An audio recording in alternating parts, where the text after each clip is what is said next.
Welcome to this video on how to solve equations.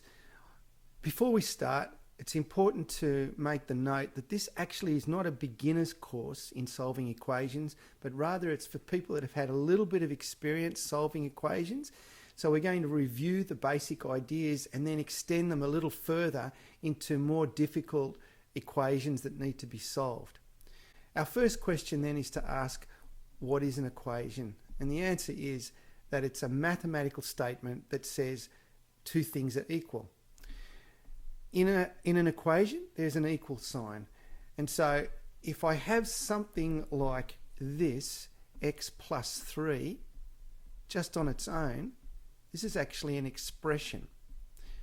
There's no equal sign, it's an algebraic expression. If I take x plus 3 and I make it equal to something, in this case 4, it becomes an equation.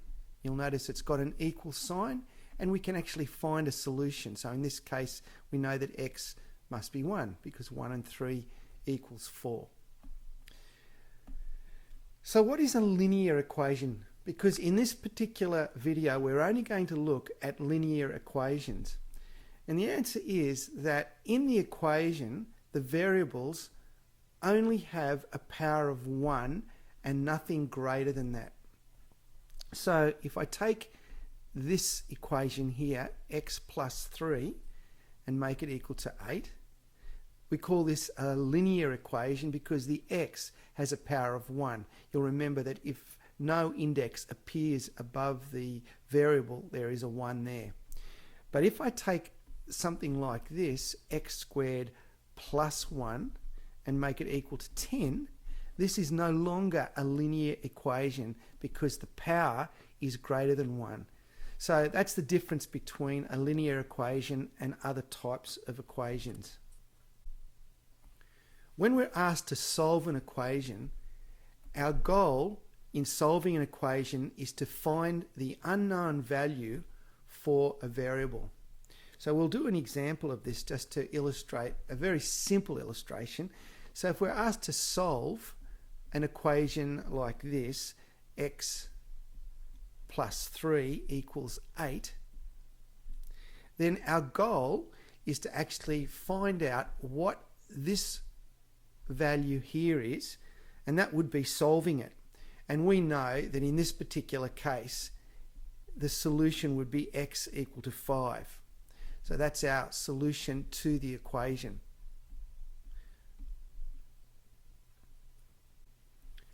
When we're asked to solve equations, we use opposite operations. So what are opposite operations?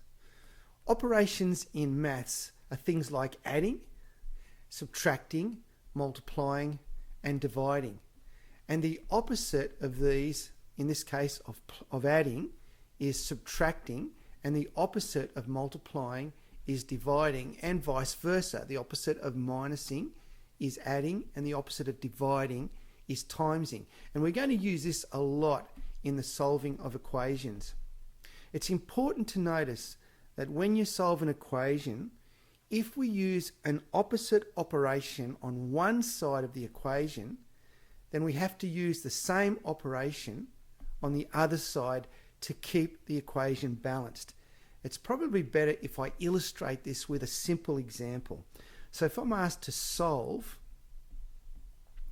2x minus 3 equal to 11, then let's identify some of the operations. In here, we've got a times. So between the 2 and the x, there's a times. And of course, here is our minus. So we've actually got two operations here to work with.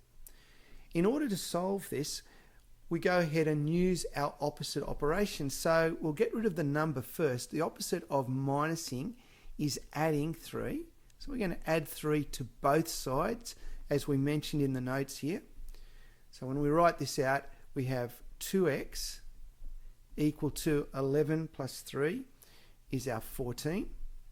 And then the next operation is a times between the 2 and the x. So we're going to divide both sides by 2, and we end up with an answer, because these are going to cancel out. We get x equal to, and we can cancel 2 into 14 and we get 7, and there's our solution.